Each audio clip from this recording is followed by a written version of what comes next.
morning, everybody. Welcome to this panel, which has very few of the original members on it. I was asked to walk in and help out with this, and I've been having a terrific time. So we're going to talk about the care and feeding of wild fan sites here at GDC. I hope you're all prepared for this. All right, so introductions. My name is Linda Carlson. I'll be moderating this panel, and currently I'm the Director of Community Relations at Tryon Worlds. Before that, I worked for many years at Sony Online Entertainment, and before that, I was a fan site operator. And you guys can introduce yourselves and tell us a little bit about how you have been involved in fan sites.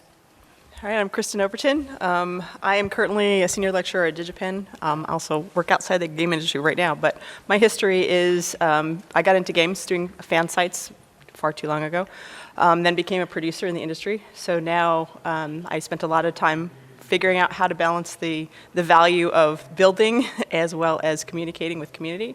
So it's been a fun journey to be on both sides of that. And my name is Starr Long. I've been making games for about 25 years. My first game was a game called Ultima Online, and which spun up some of the very first community fan sites like Stratix and other sites like that. Been sort of involved with this from the ground up of working with fan sites, trying to get them what they need, being very open with them, et cetera. And now I'm with a company called Portalarium working on a product called Shroud of the Avatar. Hi, I'm Jennifer Page. I'm the, what is my title? What is your title? Today I'm the community strategist lead for Microsoft Studios Xbox. I got started in community and gaming, writing for Stratix for Ultima Online. Aha! Everything always goes back to UO. I have a theory. Yeah, hey, me too. Oh, so hey, reunion. This has happened on more panels than I can tell you. Yes. So not only did I write, and then I also did Sonoma Quest News, which was my own fan site for a while. Oh, yeah. And I kept having opinions and running fan sites. As you do, yes. I'm a very subtle woman.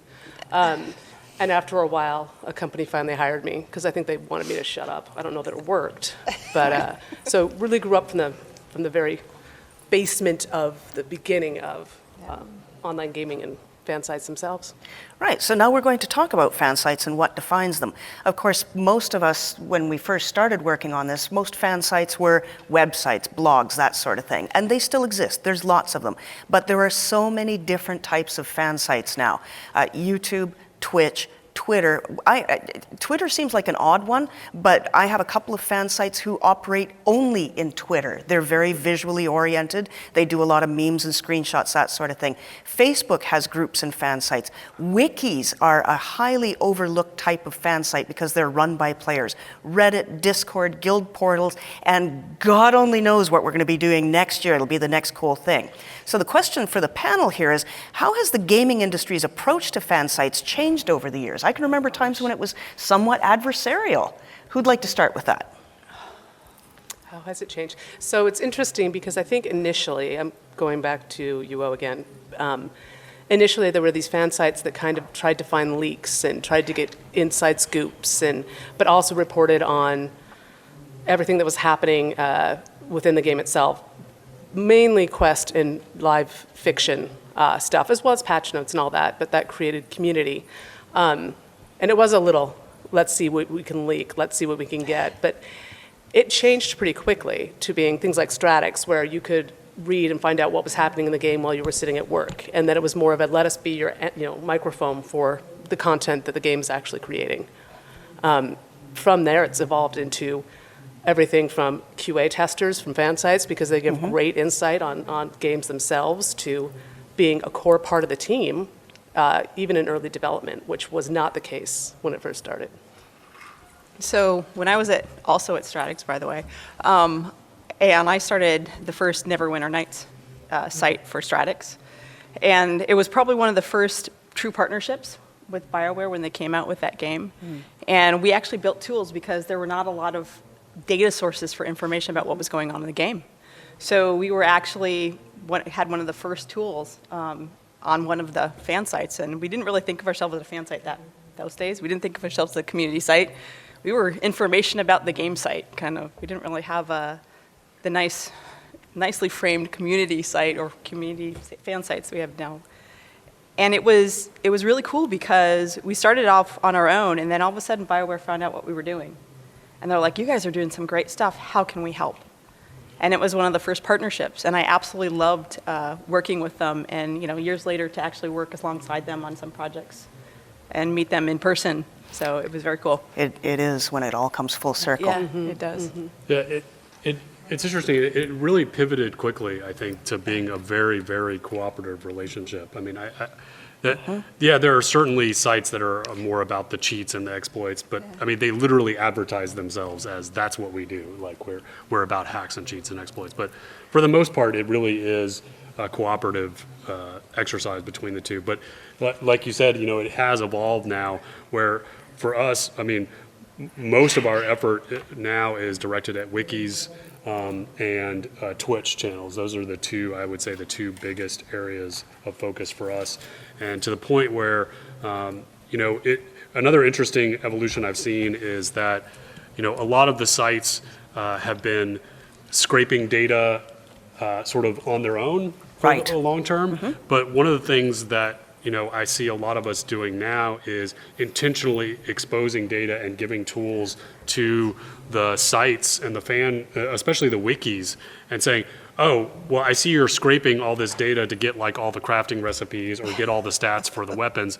And most of that's right, but because of the way you're doing it, some of it's coming out incorrect and whatever. So, a lot of us are now actually exposing that data directly to them and giving them tools so that they can expose that and present that on a site. And often, it's the community is better served in that way, because a lot of times, especially for us, like we're a small project, we have a small team, we don't have the bandwidth to Right. put a website up that shows literally every single weapon and every single stat and every single combination of like when I craft with this material, et cetera. But the players, when we give them the tools to expose that data, and they can assemble a wiki that shows every single crafting combination, of which there are millions, so it's really interesting to see that evolution of them manually scraping that after the fact and us giving them tools to do that. Absolutely. I think it took a lot of acceptance and a letting go of the fear of what Fansites are going to do with this information, and realizing that they're really doing free work that benefits everybody in the community and the company. Jen, how does what is your company's approach to emerging media? Like, how do you assess the new style of Fansite? Like, did you go all in on Instagram or Snapchat or anything like that when they came out? We deny it. No, I'm just kidding. We don't deny it. We just act like the world doesn't change. No, experiment, right? So you want to stay real solid in the areas that you know that will produce for you. The audiences will produce for you, whether that's streaming or wikis and all that. And then in addition to that, we do put our toe in every water to see how is this doing a lot of research, engaging with the fans on those sites by showing up and saying, hey, I like the work you're doing, and seeing kind of what they're doing, giving them a little information, building relationships with those people. Gone is the day where, as community managers, people didn't know your real name and they couldn't find you. Very we true. used to be like Batman, right? Now they can find you, they can email you, they can ping you on Twitter. So you might as well have a cooperative engagement with your fan sites. And your fans who are on the leading edge of all that stuff, because I will never be as good as my games fans, and I will never be as knowledgeable because they live it. They do. I work it, which is a totally different perspective. It is really interesting when they can actually embarrass you by your lack of knowledge in the product that they know so well, but you're working on It the helps game. to go out there saying, I know you guys know more than me. Yeah. So just out the door. All right, so we want to talk a little bit about why do we seek them? What are the benefits to it? Clearly, they are community leaders. They can be influencers. They can also be allies in talking to your players, and they provide free media and content, which benefits the players and the company. So the question for the panel is, how have Fansites affected your company and community? And even more importantly, these days of careful budgeting, can ROI be effectively tracked for Fansite impact? Oh, that's a tough one. I know, you can start then. And that's one of the things as a producer, like, okay, what's the return on the investment, right? Because a lot of times working with community, there's a lot of demands for what we could do, but you got to figure out what you should do. Every time they make a request for an interview with one of your team, especially if it's during the day, that's taking away working on and building that game that they're waiting for, or that next new update. Every time you're working on some new art for some fan site, contest or event, same thing. You're taking it away from your game, so you have to pay attention to those trade-offs.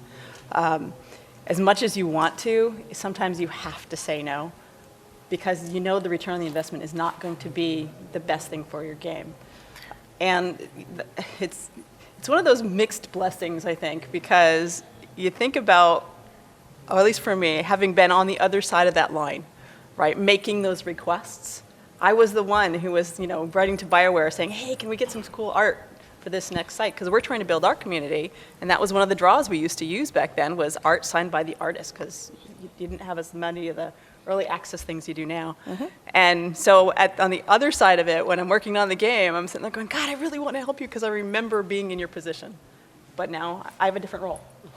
So balancing that is hard. Anyone else have any ideas of how ROI can be tracked? Can you use analytics to see what kind of hits the sites get? So when deciding who you want to work with, I think you have to, that's part of the game, right? I mean, part of it is you don't ignore the smaller, up-and-coming, passionate, intelligent fan sites. You want to feed that garden. But you also have to identify, who do you invest in? Who has messaging that's, in line with where you're trying to go, and who has a really solid following. Looking at stuff like impressions, if you're talking about social, how many impressions do these people get? Does this fan site get? Looking at the kind of traffic they're getting to their site and the kind of engagement, and that's huge for me. And this is where I have yet to find a tool that does it really well. It's better just go through and read. What is the sentiment of the site? Right. What kind of feedback are they getting? For us, one of the biggest things we get is the conversation in there. They will tell us, by the way, we're hearing a lot of this on the our site. There's a lot of concern around this. And they'll let us know that. And since we're not in there every day, it's extremely helpful if it's actionable feedback. And training your community fan sites how to do that is a big part of it. I think the other part is also, do they fill a unique niche, right? When you look across your whole bandwidth of fan sites and community sites, are they doing something nobody else is doing? Are they covering a part of your game in a way that nobody else is? So look for those ones that kind of fill in the holes in their puzzle, because that's where the extra value is, and the full coverage of your title and your game will come in. Starr, do you have any feedback on the way that some fan sites, maybe even specific ones, have affected your company and your gaming community? Yeah, I mean, I would riff on the look at the opportunities specifically for things that either you're not able to deliver on your own, like if it's exposing bits of data that you can't, you don't have the bandwidth to show, if it's highlighting things that the community is doing. So if you have a product where the community does lots of things in the game, whether it's streaming matches or whether they set up events inside the game, if the players are highlighting that, look for the things that you just don't have the bandwidth to cover, and if they're doing a good job of that, highlighting them, recognizing them, that's where you spend your bandwidth to support them. So I think it's less about tracking the actual monetary value and more about where they are fulfilling a need for the community and a gap that you may not be able to fill yourself. And then also, there are metrics, like you were saying, Twitch is a super easy one. Yep. Look how many followers they have. Go watch one of their streams and go see how many views they're getting during the stream. If it's somebody that is on Twitter, look how many followers they have. That all those things are easy metrics for you to gauge about how much bandwidth you should spend. And then to your point about going and looking at the conversations that are happening, it's really important to look at the tone. So the tone of a community site is critically important for your product. And that's not to say you only want to embrace the fan sites that are, quote, drinking the Kool-Aid, right? Or that are the white knights, right? Because then you're going to get the reputation, well, you only support the guys that are 100% on your side. So it's okay to support sites that are giving you critical feedback, but you also don't want to go support a site that is all just trolly negative, because that contributes nothing to your community, right? And so that's where you want to be careful about, or that they're doing, even worse, like they're doing like racist or misogynist things, like that, or whatever, like, so you have to be, that's also where you have to be super careful, about what sites you're supporting. You have to look at what kind of community are they attracting, because especially now in this climate, that's something to be super careful of, because if they are attracting the wrong kind of community, that can have sort of wide-reaching damaging effects to your larger community. Right. We're now going to move on to reaching out. Of course, the gold standard, what we all started with, is the easiest, the passive fan site kit. And there is no excuse for any company not to have one of these. Make it easy to find, have it on your website, and that'll contain things, the simple things, logos, artwork, screenshots, video, audio clips. A lot of fan sites like to use bits of audio in their own lineups, and especially if they're making videos and that sort of thing. But there's still so much more that you can do beyond fan sites. So panel, is it important to create an outreach program for your fan sites? Tell us about your own ideal approach to fan site outreach. How do you contact them? So for us, they often contact us before we have a chance to even contact them, right? Because again, we're accessible. You can find us, you can reach out. And actually right now we're working with a fan site called Phantom Dusted, because we're bringing back Phantom Dust in terms of compatibility and all that. Look it up. It's an awesome game. But we knew this was one of those niche games that had a hardcore following that was just rabid, that this game is not new. It's been out for a long time, and yet this community exists and is just passionate. And we knew we would never do this game justice like they do. I mean, they have the wikis, they have the deck builders, there's no way we could touch it. So while they've been in contact with us, just as soon as they heard the announcement, they started reaching out to us. We actually now have weekly calls with them about how can we support you? How can we get your content in front of our audience?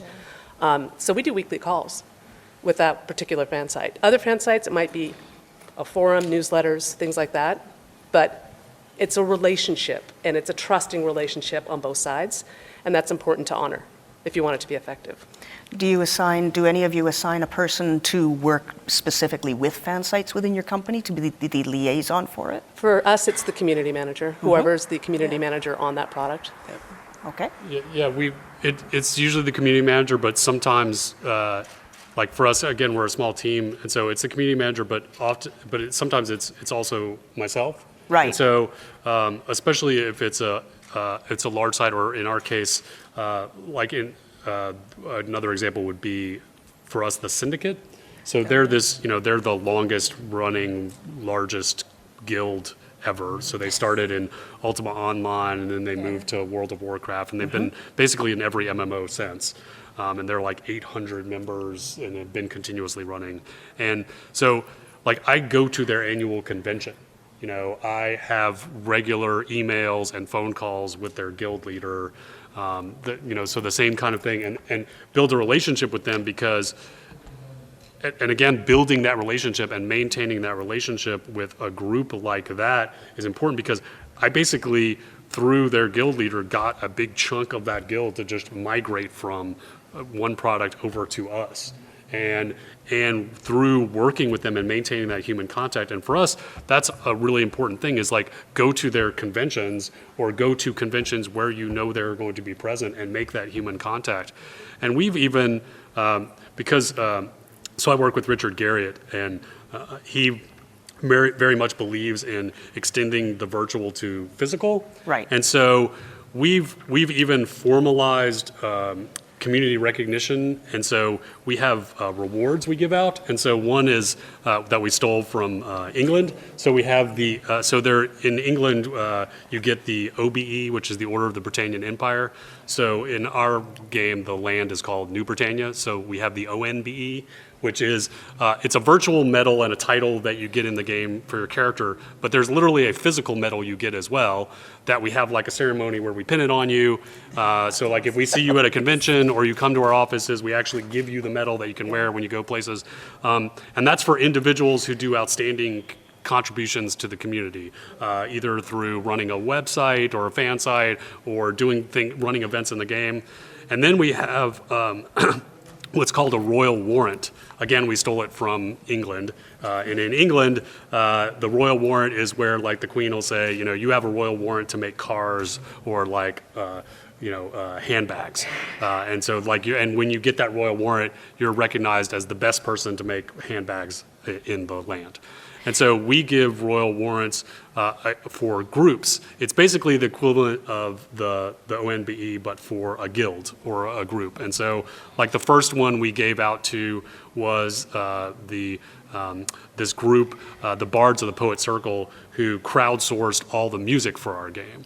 And the reason we gave it to them was we had crowdsourced, we had basically downloaded a bunch of free music from the internet, and it was terrible. And they You get what you pay for, man. and they approached us and said, "Oh, your music's terrible. Can we please fix it? Please can we make it better? Because we're a guild of musicians, and we're all sort of professional musicians, and we'd like to make music for the game." And so we worked out this agreement, and we paid them licensing fees for it and everything. But they run this whole thing where they peer review it, and so we set up this whole thing of, like, if you want to do crowdsourced music for the game, go through this guild. And so we gave them a royal warrant. And again, it's like this plaque that you can hang on your house in the game. Everyone that's in the guild gets that title. But there's also a physical wooden engraved plaque that the guild leader gets that they can hang on their house in the game. And so again, we formalized this community recognition in a digital and a physical fashion. So we've sort of taken it to this kind of next level that has proven to be incredibly powerful and sort of tied them even closer to us than we've ever seen. I want to talk a little bit about talking to fan sites themselves. We've already established that communication is extremely important, and I'm just going to list some of the ways that we communicate. You already talked about going to conventions and meetups. Email is an obvious one. It's very easy to track. IM programs. At Tryon, we have Skype channels for groups of fan sites. We have people who we call the Dimensioneers, and they're heavily involved in building stuff in the games. So Skype, Slack, AIM. I know people who are still using IRC, forums and PMs on forums. Sometimes we'll hand out the office phone to the community manager. We try not to do it to the producers because they're just too busy. I hand out my personal cell phone to every fan site that I come in contact with because it's so much easier for me to answer a text from them than to go through the whole email process. Studio visits are also a big one, especially if your studio can afford to bring your best fan sites in. What types of communications work best for you when working with fan sites? And describe a few of the challenges that you've had in communications. So I'm looking at a couple depending on the product. So for a while I was working outside of gaming for a very short while. It's a weird world. Then you out got there. sucked right back in. Well, I just realized you have to be far more appropriate when you don't work in gaming. That's So, not acceptable. not for me. But I worked on a community support site, but it was run by the community, and it had 35 million unique visitors every month, and it was run by volunteers. That kind of constant change and high-level stuff is we would have a Skype call every week with a PowerPoint deck. Can you tell I work at Microsoft? And we would go PowerPoints are through, great. like, here's the updates coming to the site this week. Here's some whatever, and then we'd have this whole dialogue with the leaders of the volunteers, and we do that every week.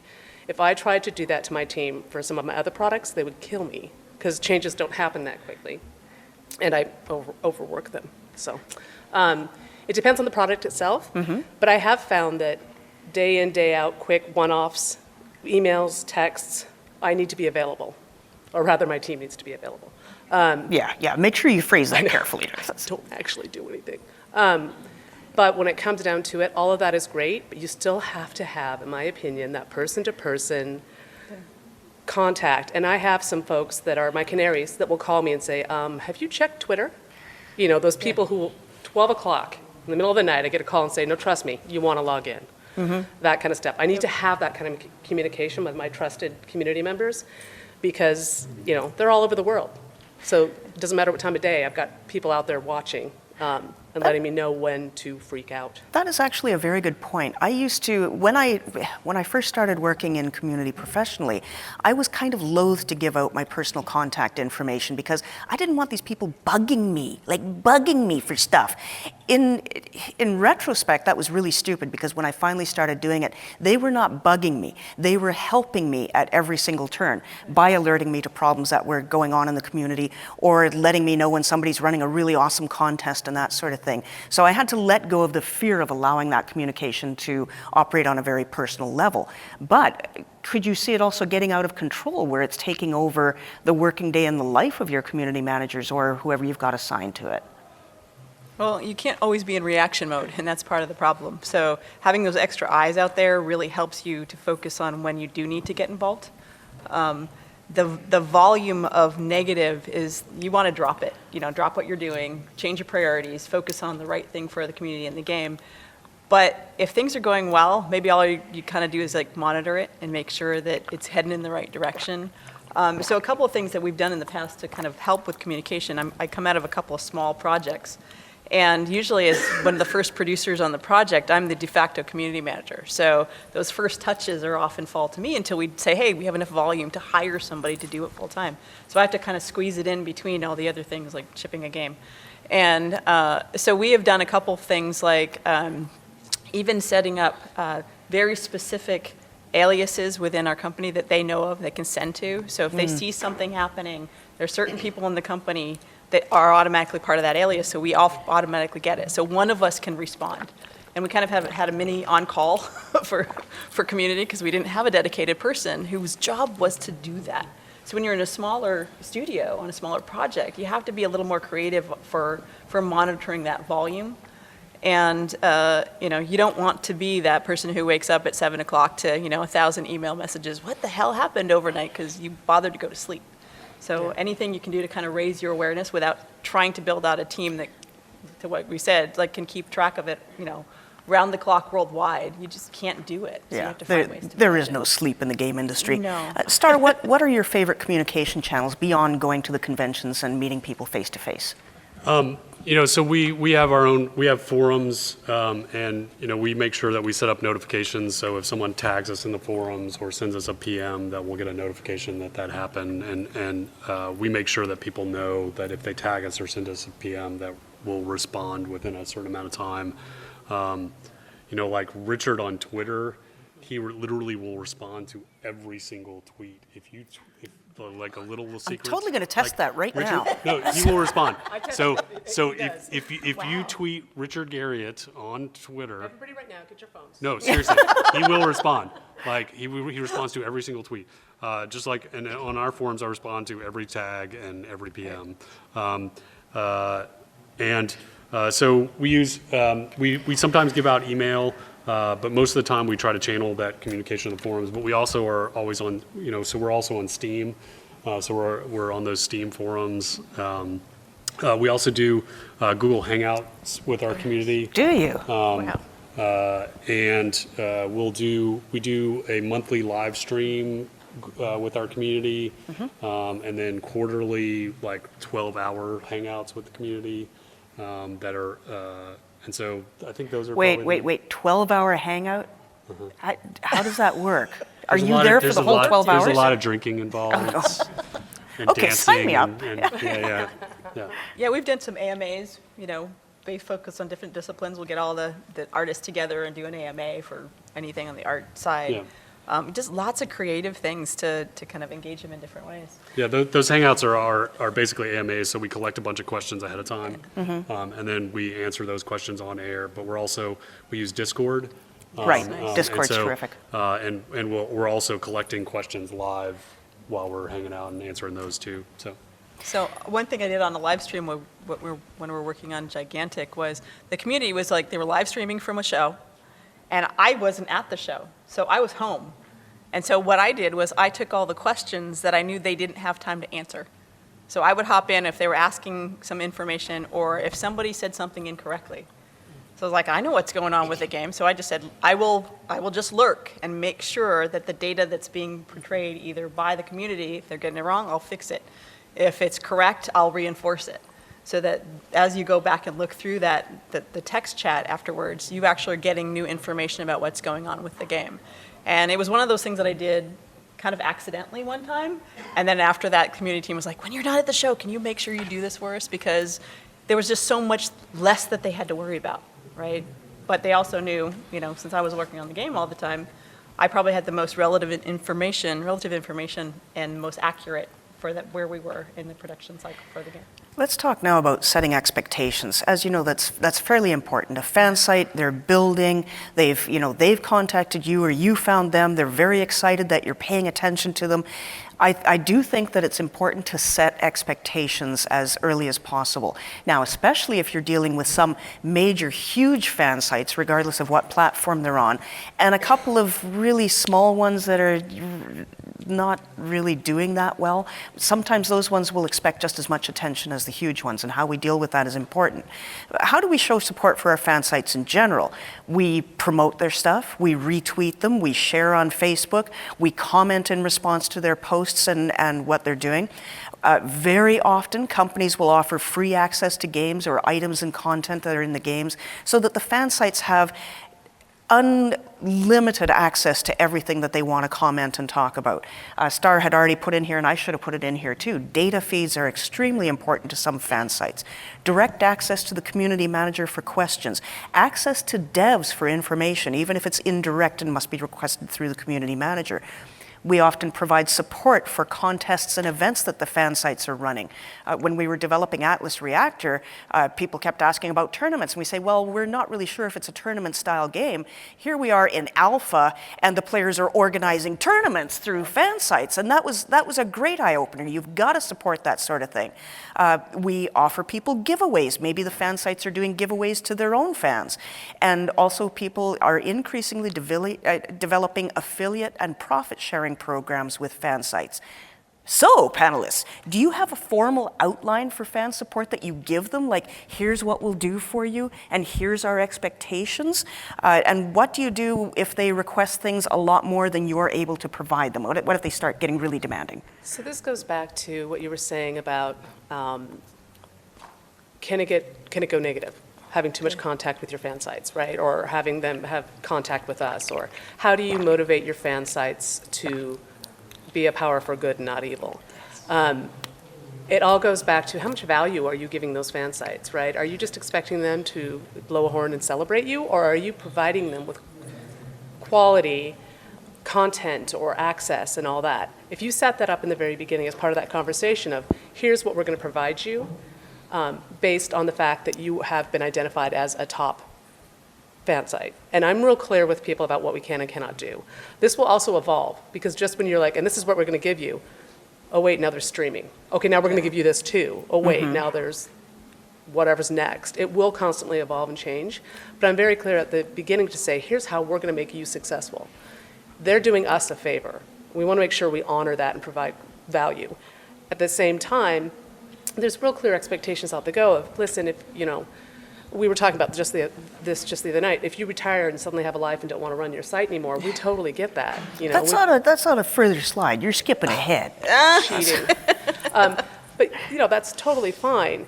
They understand that it's a partnership based on mutual accomplishment, and that if at some point we have to back off a little just because you're not as active, they know that in the very beginning. So it's not personal. And as long as you're honest and just open and transparent, people, they get it, right? I mean, occasionally you got people who want everything for nothing, but that's going to happen no matter what.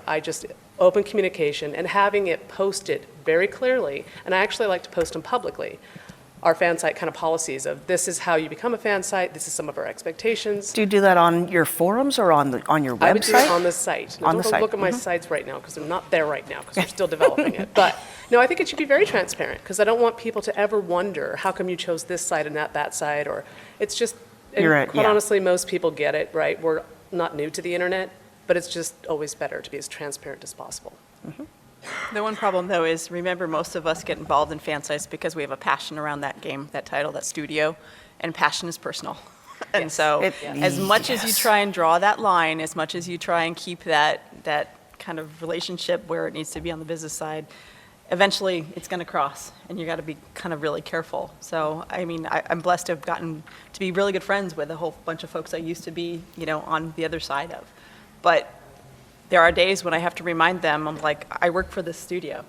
This has to come first, and so I need you to step back a little bit when we're in this kind of relationship. So just be careful, because you do have to control that line sometimes, because there are just some amazing people out there that you want to get to know better, but they also have to respect what you do for the company, and that there's some lines that you're not supposed to cross for both the business and personally, to kind of keep things, in the right place. Mm-hmm. Yeah, I mean, it's like we were talking about earlier. I mean, you just have to, it's kind of back to that ROI thing. You just have to balance what kind of exposure and what kind of benefit are you deriving from that site. So, I mean, if they're getting you a lot of exposure, if they're providing a lot of value to the community, then whatever they're getting in response to that, whether it's Steam keys or store credit or, things that they can give away, like, for us, an example is like Twitch streamers. Again, because that's a big focus for us and most companies now, is, giving and a big focus for most companies is giving Twitch streamers things they can give away during their stream, right? And the amount you give those streamers is directly proportional to the number of viewers they have, right? So, and again, just be super transparent about that. It's like, if you have a big audience, I'm going to give you more store credit to give away, right? And just say that, and everyone gets that. I mean, that's not a hard thing to communicate or sell, and everyone understands, and that's perfectly fair. Like, the nice thing about that is, like, it's a very fair metric, and it's a very objective metric. There's nothing subjective about it. And you could just, so. That's and do you have a formal policy or outline posted as well? That would be super awesome. You'll get right on it when you get back to the office. Right now. Yeah. Just borrow Jen's. At Tryon, we have what we call the creator program, and we actually formalized it because we had so many Twitch streamers that we just couldn't handle. And it's a way that they can register so that we don't accidentally miss people. But then we started finding out that Fansites should also be signing up for this because they deserve the same stuff. So we have wiki operators, Reddit operators, Fansites, the Twitter guys. All of these people are now registered through the creator program. So we try to keep it short and concise. And one of the things we threw in there because of our friends at YouTube is, yes, you have permission to use our stuff freely and make money off it if you want to and can. So I think it's very useful to have something formal up. Yeah, and you mentioned the affiliate and profit sharing stuff, which is a really new ground that's starting to happen. Very new. We've actually got one example. We have what we call a trusted trader program, because we actively allow a secondary market in our game. So we let players trade virtual goods for real dollars on their own, and so we have a person who's a trusted trader who we let buy materials from our store and then sell them in a secondary market. He does it with Eve as well. Wow, because Eve neat. Also has a similar program, but again, it's profit sharing. So, and he can buy things from us at a discount and then resell them because we have a trusted relationship with him. He gets us exposure. He promotes the game on YouTube and Twitch, but it's a new thing that not a lot of companies are doing it yet. But it's a really interesting new model that's starting. I don't know how many of you saw the announcement from Twitch on Monday that they're doing an affiliate program now. We're actually at Tryon Worlds, we're lucky enough to be a partner in that. Let me tell you, this is so new that we're not really sure how we're approaching it yet. Our platform guys are working with our sales guys, working with the brand guys, working with the devs, and everybody's trying to get this stuff cohesively together because affiliate programs can be a real bear to manage. So if we can get Twitch to do that for us, we're really happy. We're already partnered with Steam, and of course Steam takes a cut of the profit as well, but the same sort of thing, you're reaching people that you wouldn't ever reach otherwise. I think affiliate programs are a really smart way to support Fansites because they pour their life's blood into these endeavors, and it's nice if they can get even a little bit back. So before we move on real quick, one of the things that we ended up doing when we were working on Gigantic was we partnered with some of those fan sites and they set up official tags for us so that when we posted, they knew that we were officially part of the game and part of the company. And they did all this really fun stuff, but it meant that when we had the time to go in and comment on a thread or get involved in that conversation, which we couldn't commit to doing all the time, they still knew we were there. Right? That's great. And it just, they were like, oh, wow, we didn't even know you guys were here. It's like, we're here, right? We may not be able to post all the time because we do have day jobs, but, when we do post, they know that we're engaged in the community and we're paying attention, right? And that's a form of currency to Fansites as well. That's time investment from the company, and that is a form of payment and a thanks for a job well done. Most Reddit mods will also tag your team members if they verify their identity, so that they know that you're not just pretending to be somebody from the company, but that you're an actual person. And then you get horribly downvoted to the bottom, and page 10. But at least you're tagged, and people know that you're legit. Let's talk about one of the more challenging things, because this does happen. Biting the hand that feeds you, okay? Sometimes a good thing goes bad. The passive one is, as we mentioned earlier, when people burn out and they move on, or maybe they get a job. Like, for instance, I ran a fan site for several years, thebrass.com, but when I started working in the game industry, I no longer had time to do comics and write-ups and that sort of thing. So the site might be abandoned or just left up on good terms, that sort of thing. However, sometimes when people get frustrated with you, it can result in a lot of burning bridges on their part, and sometimes on the company's part, I'm sad to say. The second danger is that if you give fan sites a lot, a sense of entitlement can form. Just because they've got the special access, sometimes some people can develop a sense of self-importance. Sometimes they will have an increased level of demand that they feel entitled to. And if they're unhappy with you, they're going to vent to a very avid audience. That schadenfreude runs very strong among the people who read fan sites. So, panel, have you encountered any of these issues, and how did you resolve them? And how do you terminate an unhealthy fan site relationship? Well, all of the Like when you partnered with 4chan, how did that turn out? Well, I'll leave the getting out of it to one of my fellow panelists, but I will tell an interesting story from when I was actually on the other side and part of the community. I was running the Neverwinter Strategic site for about 3 years. I had an incredible relationship with BioWare. It felt like a real partnership, and I had to step away. I was actually starting up Mythica Strategics because I was super excited about that game.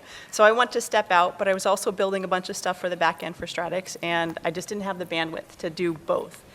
And so what I ended up doing was I handed it off to somebody I felt was a really good lieutenant to hand it off to. Well, little did I know, he felt super entitled. He had not done any of the work to build the relationship with BioWare and the team, but he felt like he should just be able to step into my shoes and just have all that trust. And within 3 months, BioWare contacted me directly and said, if you do not take back this site, we're going to sever our relationship with you, because he was that bad. And the relationship that we had was too important. So we made him go away because he was actually damaging our community and the relationship with the company. And so I ended up stepping back in, and I stayed for another year until somebody else actually stepped up. But, from the other side, it could have really destroyed our site, because we had that tool that they were giving us data for, and, it was a relationship that stuff came out of the trust. And as soon as somebody started to damage that trust, we needed to fix it immediately. So I haven't had that happen on the other side, so I'll leave that one to you guys. How to fire a fan site? Yes. So you can't fire a fan site. Correct. You can. They're gonna be there. So again, the key is to providing so much value that they want to play nice, because and you have a trusting relationship with them, and you all have the same goals. And if they start to go sideways, pulling that stuff back should be felt. In other words, if the fan site, to your point, is getting value from the relationship with the company, they're going to want to reinforce that just the same way that we do. The most you can do is actually pull back those resources and actually acknowledge when people ask, unfortunately, we severed our relationship with this fan site. And part of that is protecting your brand, right? When somebody goes toxic and negative on the internet, which is so rare. Never happens. Never happens. Making sure that people understand we don't condone this. Even if, obviously, when it's blatant hate stuff, but even when it's just non-constructive and bitchy, right? you separate from it. And saying that publicly, I think, is important. You don't have to slander, but being able to say, we no longer support this site, that's all you can do, and not get pulled into the mud, Yeah. unless you have secrets. Yeah, I mean, what you said.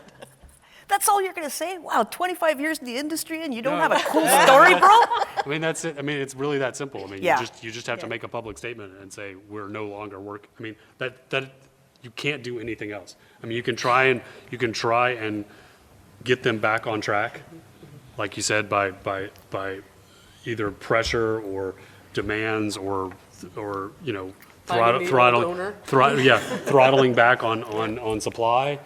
But at the end of if that doesn't solve it, I mean, all you can do is make a public statement. I mean, there literally is nothing else you can do. Okay. But don't wait too long to do that. Yeah, I mean, Even when it yeah, becomes obvious that it's no longer a healthy relationship, get yeah, out. yeah. So Yeah. I am amazed that we're actually on time with this. You guys are really good speakers. I'm going to have to sign you up again. The best advice, this is the last formal slide, and there are two parts. If there was one thing you could tell a community manager seeking to start a fan site program, it would be, and the second is, if there's one thing you'd like to tell execs reviewing your budget about the importance of supporting fan sites, because that can be somewhat challenging as well. Now, as I put at the bottom, I said, okay, you can offer more than one piece of advice. If we were super concise and on track previously, chances are low I know you people. So you surprised me. So what's your best advice to both somebody who wants to start a fan site program and something that you'd like to tell executives or offer to the community managers that they can take to their executives? So I'll start with executives, because I work with executives. That look on your face when you say that. What's that? Exactly. No. They're out there whether you want them to be or not. They're out there and they're talking about our products, and they're giving out information, and they may be scraping data that's not accurate, and it may be coming from a good place, but they're out there one way or the other. Why would we not take advantage of that reach and that passion and that megaphone for the messaging we're trying to get across? Oh, and by the way, you don't have to pay them. So if you really want to get tricky about it, what you say is, I can hire 2 people to go out and make sure we're hitting all these different community sites and getting this messaging out. Or I can hire 1 person and start a fan program. It's cheaper, it's more effective, yada, yada. And the feedback loop is huge. For us, that is huge. We want to hear from the fans, and not just the fans from Reddit, not just from Twitch, and not just, we cannot possibly be everywhere. But the fans are everywhere. So if we open up that communication loop and we make sure that we're getting that information in, it's hugely valuable, especially as, for instance, we announce a game. And we do this big marketing splash with all these really pretty trailers, and we think it hit great. And the audience says, wow, that's awesome. We love that you're doing giant pink elephants. And like, there's no giant pink elephant. Like, how did they get that message? Sometimes what you put out there is not received the way that you think it is. Yeah. Having that relationship with all these different places means I can now go to my execs and go, hey, remember how we said that? Well, now we have to shift our messaging because it's not landing. Otherwise, you're going to have pissed off players when we sell this game. That has proven to be extremely valuable for our executives. So they're working as a focus group as well. That's another benefit. A rather unfocused group, yes. But yeah, no, it's a huge benefit. And for, like I said, it's not expensive. The returns on it, if you are going to set up, I'll go to the first question. If you are going to set up a program, have your ducks in a row. Understand your reporting, and reporting has to be consistent and constant. There is no value if the community manager is the only one with the information in their brain. It has to be put in a concise bullet point template that an exec over lunch or coffee can go, got it, right? Because then they're getting value out of it. And if you're not doing that on a consistent basis and taking the passion out of the communication and making it actionable, that's huge. But you want to have all that in place so that by the time you go out, within the first week of a program existing, people are seeing value. Yeah, so a couple of things. If you're going to be setting up a program, I'm going to echo what you said, that having a very digestible report for executive to understand what's happening in the community. So I'm going to single out Barrick, Matthew Anderson, our community guy out there. He does a weekly report. It's called our Community Sentiment Report. It divides the community into different areas, like here's our community on Steam, here's our community on our forums, here's the community in other locations, like, ooh, yay, Reddit. And then sort of rates their, how they're doing, and then talks about like what they're talking about, but then also gives suggested actions based on that thing. But it's all like one page, right? And so, and that comes out right before our weekly managers meeting. So we have, as an agenda item, we have that list of, both sentiment and actionable items from what is going on in the community and the fans. So having that data in a very digestible and actionable format is critical for exec and leadership to see value. And that has to, so if you're setting up that program, make sure that that's the end result of it, right? Is this digestible, actionable data coming out of it, or else there's no point. It's the actual pitch itself. Yeah, that's what you're pitching. So if you're going to pitch, like, I want to set up this program, that's your pitch, is like, this is the report you're going to get. Because if that's your pitch, like you show them that report, they're going to be like, oh, awesome. But then the other part of your pitch is, just a simple data point, which is the cost of user acquisition. So, the average revenue per user right now is about $1, right? Okay, so let that sink in for a second. You're getting about $1 per person right now. The cost of user acquisition right now is about $5. See that, how that works? So you're losing about $4 a person, okay? So which means you need to scale, and the only way you can scale, you're not gonna scale through no longer can you scale through traditional marketing techniques, right? Unless you're like Supercell and you have $26 billion, right? So if you're anybody else, you need other techniques, and the best way to do that is with community, right? And so they are your user, they are an amazing user acquisition tool, and so that's your other pitch, right? Is community is a user acquisition tool, and and fostering a community and helping a community, that's the way we're going to do it. And one last thing is, if you're setting up a program, always be transparent and honest.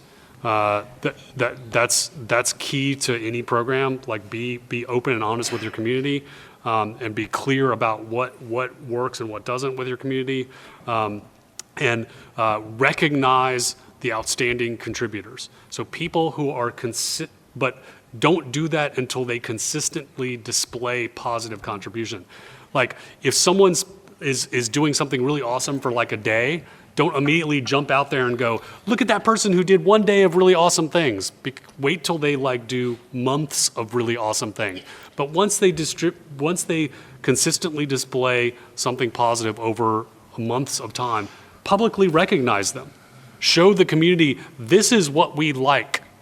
This person right here or this group is the kind of community contribution, this is the fan site we like, and celebrate that to the rest of the community. Because then the rest of the community has an example to work from, and they can say, oh, those are the guys who are doing really awesome work, and they got lots of goodies because of it. So Pavlovian. It is, but it works. Okay. All right, just a couple minutes left, I guess. But so from the executive point, it's, I had to make this pitch because I was starting to lose my ability to actually run the project as a producer. So I was part of helping make that pitch to say, we need somebody to do this. We've got so many people paying attention to us, and I can't deliver the quality that we need to kind of keep that message on task. But also, to echo Starr, the community managers, both acquisition and retention, right? They're kind of that's where the care and feeding of that passion comes in, the community side. So they're going to help us acquire, but they're also going to retain. And if they don't play, they don't pay, right? So we need to keep them around once we have them. And the community manager is one of those glue elements to the future of our game and making sure we stay there. And as for the advice piece is don't forget that as building community outside the studio, you're also building the community inside the studio. Because you are basing a lot of the things you're doing on the people who build that game. And being aware that those kinds of things impact that group. Some of them won't want to do those streams. But I had the blessing of working with amazing community managers through a really stressful time on our project. And the fact that he supported me gave me the opportunity to support him even more. And it was an amazing partnership between production and community in my studio, and I felt really blessed. Great. And now Do we still have time for questions? Yeah, we have. Okay. So if anybody has any questions, please line up at the microphone. Thank you so much, panel, for taking part in this. You guys are really brilliant. Thank you.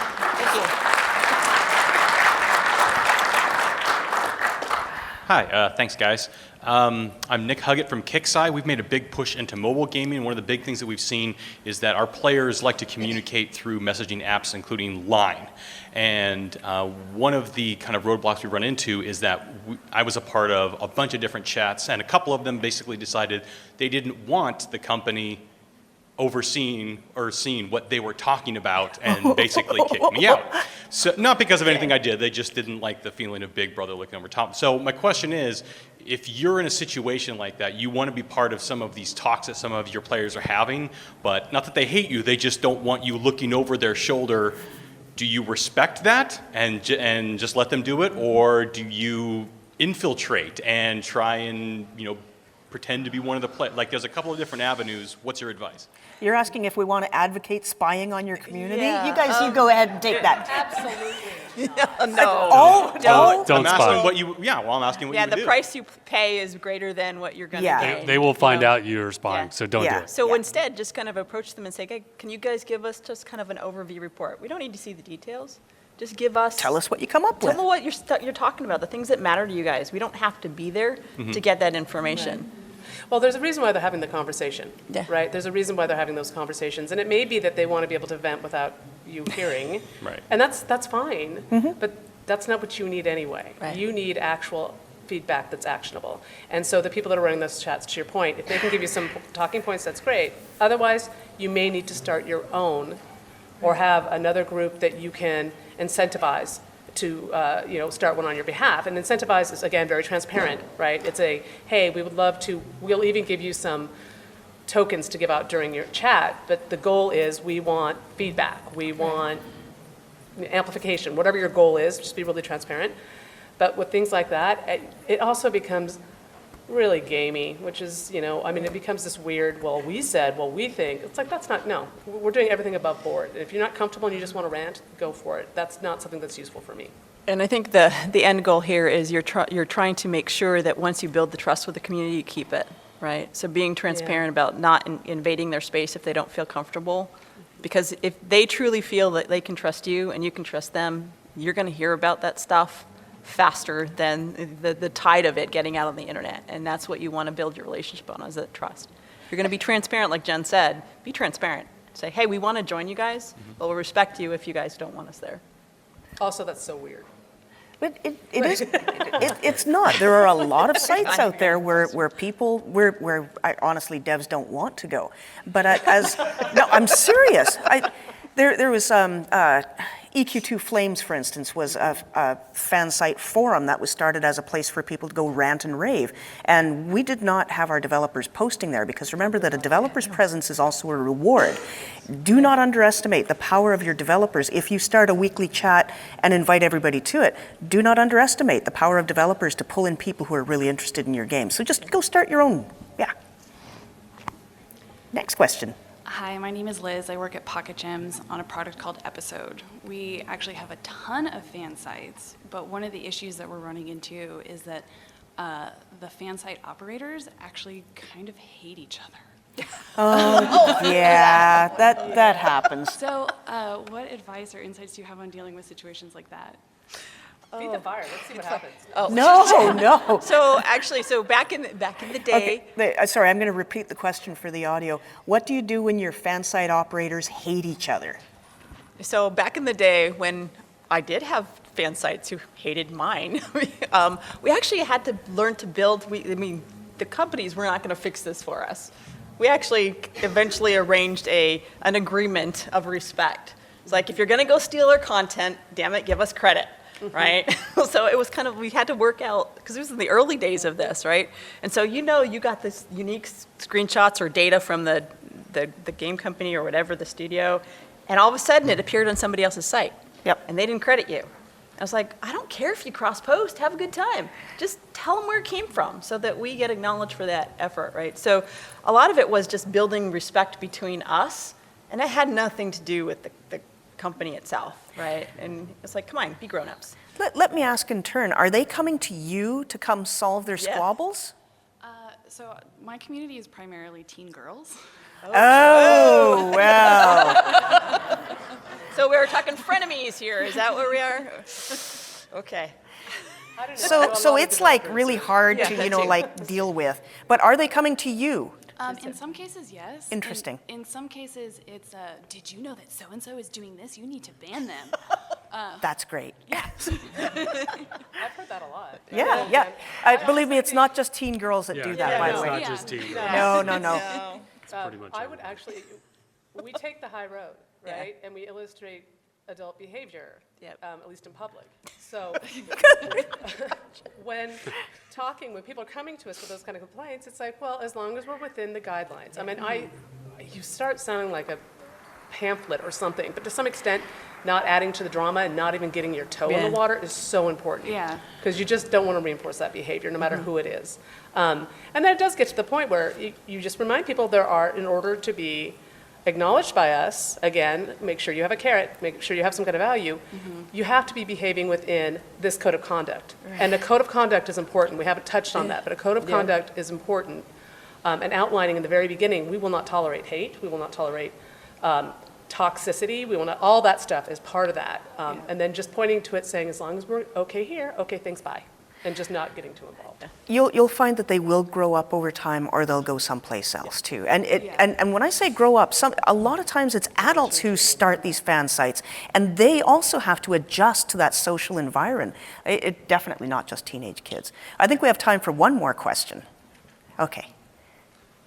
Hello, I'm Rafael from Blizzard Latin America. Hello. So usually we get limited spots to bring people to workshops in the office or to conventions like BlizzCon. So how do you guys value who should come, like a bigger fan site or a small one that you want to help grow? And a follow-up question, how do you guys handle the jealousy between fan sites? Like, why did he get an invite and I didn't?